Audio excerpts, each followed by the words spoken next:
2023 has been what I would consider my dissociative era, as I didn't even feel real for most of the year. Good evening, my name is Dante, and welcome back to my channel. On this channel, I discuss strange and obscure media.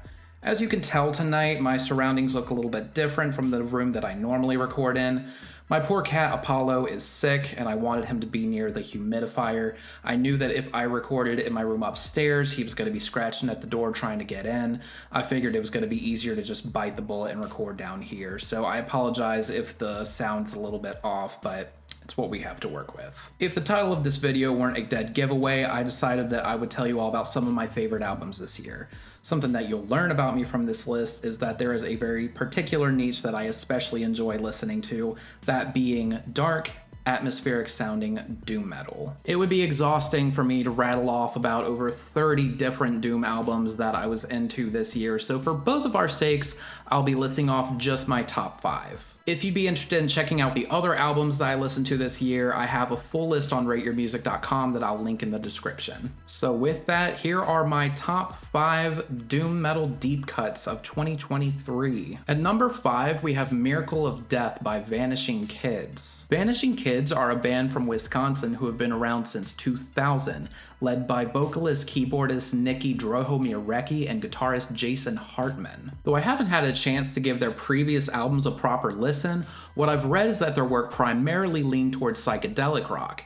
However, Miracle of Death takes the tripped out and sleepy atmosphere of psych rock and washes it over a heavy slab of laid back doom metal. While the riffing leans mostly towards traditional doom and stoner metal, the washed out production and predominant usage of synthesizers add an otherworldly and surreal ambiance. The lead singing of Nikki is a smoky, deep alto that sits high in the mix, with a breathy and whispery delivery that sounds soulful and mysterious. In a way, the vocal delivery and traditional inspired riffage brings to mind the retro doom rock of Jex Thoth, while the spooky sounding keyboard passages give a subtle nod towards gothic metal in the way of Typo Negative. Overall, I find Miracle of Death to sound very refreshing and unique.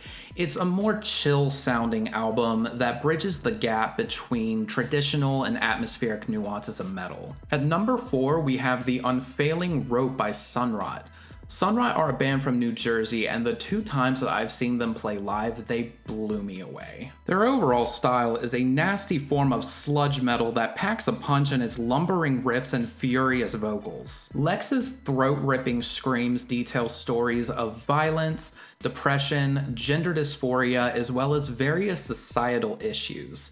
Alongside their lines are samples of morbid spoken dialogues to pair with their personal lyrics. The riffs are a pounding, slow to mid-range pummel that occasionally drop out into static washes of noise and drone, but generally stick to pretty straightforward song structures. The usage of noisy effects and feedback over the dense and hateful guitars clearly articulate the sense of rage and misanthropy that is meant to be felt in their music. I feel as though The Failing Rope would be most appealing to those who enjoy bands such as Thou or The Body with their relentless, drone-ridden approach to sludge. On that note, another favorite of mine this year within the realm of sludge is Venteriza by Lethem, which is number 3 on this list. This is a band from Belgium who caught my attention a few years ago with the music video for their track Confessions. Lethem's approach to sludge is a lot more atmospheric and eclectic, balancing out punishing riffs and high-pitched screams with lengthy clean guitar sections and gentle singing in the vein of Mikael Ackerfeldt from Opeth. The structures of the tracks are mainly based around creating large crescendos,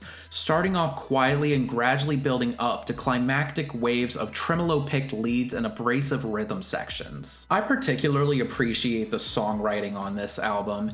Each track is very well layered and nuanced, while the album as a whole still flows together well as one unified piece. Venterize will be a worthy recommendation for those who enjoy the brooding Belgian post-metal works of Amun-Ra or Oathbreaker. Number 2 on this list is Bell Witch's 5th full-length album, Future's Shadow Part 1, The Clandestine Gate. I should probably light another candle for this one. If you've been watching my channel so far, it should come as no surprise to you that I love Funeral Doom, and this is a band who do it very well. Bell Witch are a two-piece band from Seattle, Washington, who are most notable for their ability to create lengthy, epic compositions entirely on bass, drums, and vocals. In place of guitar, heavily distorted bass creates crushing riffs and melodies alongside sparse drum patterns and vocals that range from bellowing growls to ghostly tenor singing.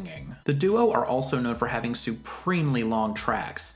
This particular release consists of one song clocking in at 1 hour and 23 minutes, so you know you're really in for a journey when you put it on. One notable factor of this album is the prominent usage of organ, as sparse chords and ambient passages build up to huge monoliths of apocalyptic funeral doom. I really enjoy the way Bell Witch utilize liturgical sounding clean vocals in a consistent role alongside the growls, as the two trade off pretty evenly on this release. I will say I personally prefer when the clean vocal lines come from their collaborations with Eric Mogridge, aka Ariel Ruin, who's been featured on the band's previous works.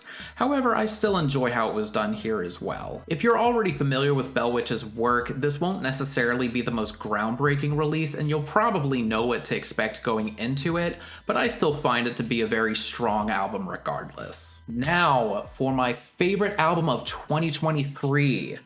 My favorite album of the year is L'Etoile, the debut full-length of Black Bile. There are multiple bands under this name, but the Black Bile I am speaking of is a doom metal band from France. And yes, I'm familiar with the Funeral Doom Black Bile from Cyprus before anybody comes for me. We're not talking about them tonight, we're talking about this Black Bile. The band released their first EP back in 2019, showcasing a very straightforward and punchy form of stoner metal.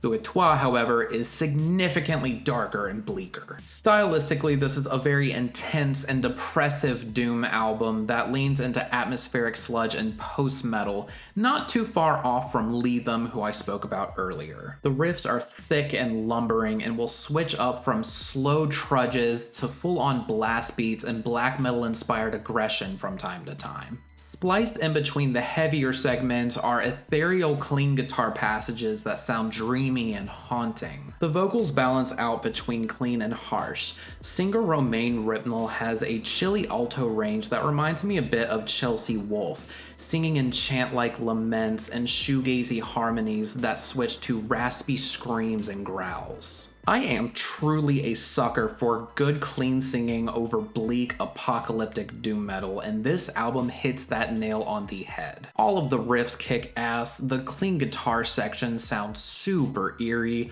the vocals are powerful and moving. This is basically a full package album for me. To top it off, the cover art is beautiful and elegant. I have a soft spot for sophisticated looking album art, which is a big part of what drew me into this one. Overall, L'Etoile is a gorgeous, creepy, powerful sounding doom metal album that I don't feel is being talked about nearly as much as it should be. So there you have it. That wraps up my top 5 favorite albums of 2023. Before we finish up for tonight though, I want to make a special mention to one more album. Some very close friends of mine have a sludge doom band known as Saith that released their debut album We Are Doomed just this past month. It is some classic hateful, ugly, punch you in the face sludge that you I Hate God fans need to listen to. My buddies Zach and Derek worked extremely hard on this album, and I'm so glad they finally put it out.